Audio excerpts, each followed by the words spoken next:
क्या बोल सकते इस कास्ट ने हमको वोट नहीं दिया, आप नहीं बोलते। मगर आप ये समझते कि मुसलमान आपका एक कैप्टिव है, बंधुआ मजदूर है।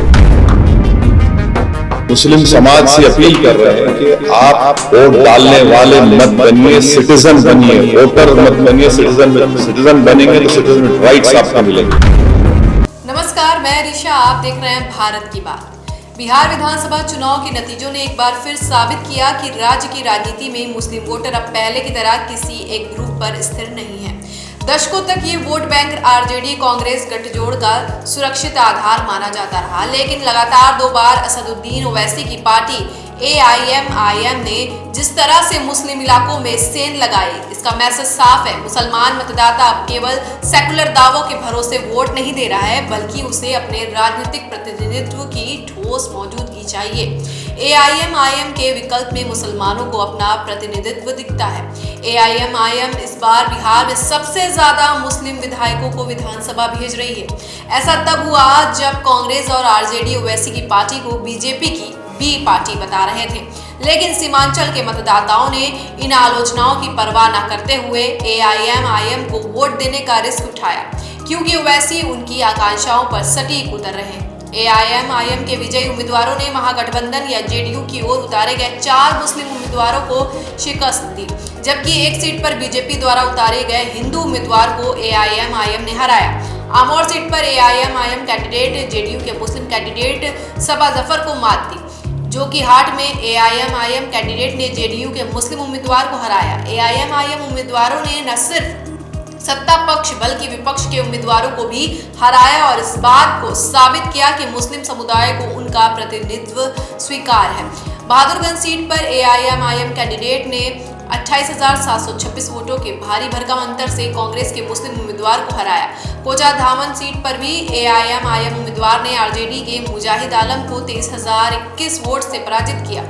22वीं सीट पर भी ओवैसी की पार्टी के उम्मीदवार ने बीजेपी के विनोद कुमार को मात दी। इसी तरह पूर्वी बिहार के मुस्लिमों ने सीमांचल में अपना जनप्रतिनिधि चुनने में AIMIM को तरजीह दी और बीजेपी, JDU, RJD और कांग्रेस को नकार दिया। इस चुनाव में ओवैसी ने कुल 23 मुस्लिम प्रत्याशी उतारे थे। महागठबंधन की ओर से 23 मुस्लिम उम्मीदवार तो नीतीश कुमार की JDU ने 4 मुस्लिमों को टिकट दिया था। AIMIM की 2025 की जीत का आकलन करते हुए 2020 के घटनाक्रम को नहीं भूला जा सकता, जब AIMIM के 5 उम्मीदवार जीते थे, लेकिन तब ओवैसी के 4 जीते हुए विधायकों ने पाला बदल लिया था। अकेले चुनाव लड़ी AIMIM ने तगड़ा प्रदर्शन किया। एग्जिट पोल में असदुद्दीन ओवैसी की पार्टी को कम करके आंका गया, लेकिन 1.85% वोट हासिल करके 5 सीटें जीती। यही वजह है कि नतीजों के बाद जब असदुद्दीन ओवैसी हैदराबाद में मीडिया के सामने आए तो उन्होंने नॉन NDA दलों को तगड़ा सुना दिया। बिहार में AIMIM की सफलता पर ओवैसी ने वहां के वोटरों का आभार व्यक्त किया। ओवैसी ने इसके बाद गैर राजद दलों को आत्मनिरीक्षण की नसीहत दी। All India Majlise Ittehadul Muslimeen AIMIM के अध्यक्ष असदुद्दीन ओवैसी ने गैर राजद दलों को आत्मनिरीक्षण करना चाहिए।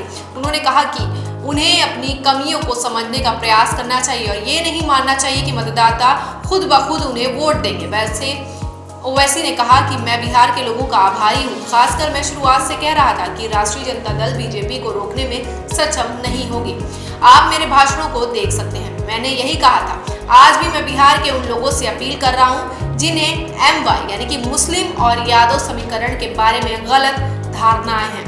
ओवैसी ने अल्पसंख्यक मतदाताओं का हवाला देते हुए कहा कि उन्हें केवल मत देने वाले ना बनकर मत लेने वाले बनकर आवश्यकता है, जिससे उनकी नेतृत्व क्षमता बढ़ेगी और सांप्रदायिक व तानाशाही ताकतों को रोका जा सकेगा। जहाँ पे जाते छोड़ देने वो मेहनत कर अगर बिहार में इलेक्शन लड़ते हैं तो ये कहा जाता है कि वोट करने के लिए आए, जबकि जनस्वराज में अब तक खाता भी नहीं खुला है, तो आप इस पर क्या कहना? एक बात सुनिए, अगर इंडिया अलायंस नहीं जीत रहा वहां पर कितने 30 सीटों पर शायद अपने मालूम काउंटिंग कि 30 ऑड सीट 34 पर, अगर आप तो आप बोल सकते कि दूसरे समाज ने हमको वोट नहीं दिया, आप नहीं बोल सकते ना।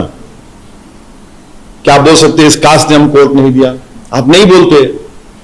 मगर आप ये समझते कि मुसलमान आपका एक कैप्टिव है, बंधुआ मजदूर है।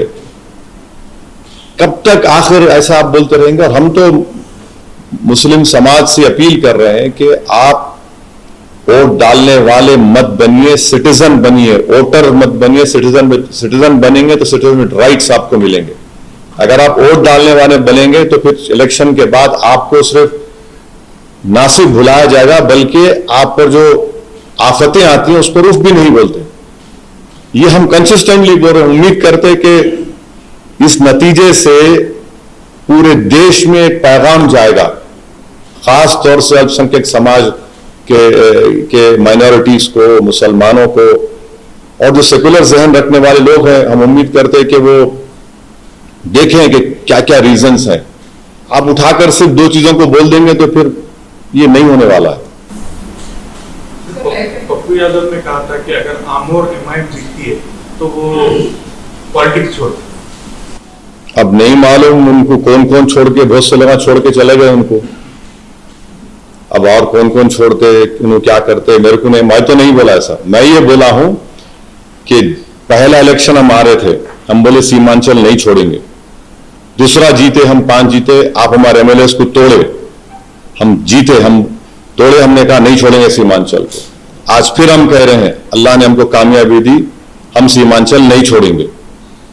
हम जहां पे जाते छोड़ते नहीं, वो मेहनत करते। हम इस तरह के दावे नहीं करते। अब जो इस तरह के दावे किए हैं, अब ये सवाल उनसे पूछना आप पर वाजिब है।